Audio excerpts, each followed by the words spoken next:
करता था। भोला बहुत ही मेहनती और सरल स्वभाव का था। उसका सबसे प्यारा साथी उसकी भैंस काली थी। काली भले ही साधारण दिखती थी, लेकिन उसके दिल में भोला के लिए अपार प्यार था। भोला हर सुबह सूरज की पहली किरण के साथ उठता। वह काली के पास जाता, उसे प्यार से सुलाता और ताजा हरा चारा खिलाता। काली उसकी ओर सिर झुकाती और खुशी से भौं भौं करती।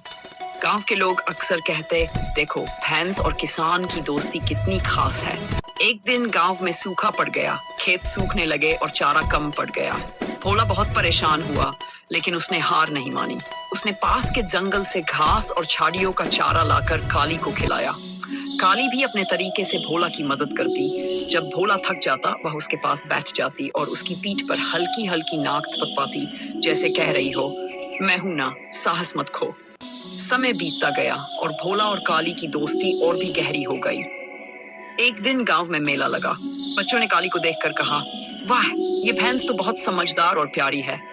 भोला हंसते हुए बोला, काली सिर्फ मेरी भैंस नहीं, मेरी सबसे अच्छी दोस्त है। इस कहानी का सबसे खास संदेश यह है कि सच्चा प्यार और दोस्ती केवल इंसानों के बीच ही नहीं होती। कभी कभी हमारे जीवन के सबसे अच्छे साथी वही होते हैं जो बिना किसी शब्द के हमारे दिल की बातें समझ ले। अंत में जब सूरज ढलता और गांव की गलियों में हल्की रोशनी फैलती, भोला और काली साथ में अपने घर लौटते।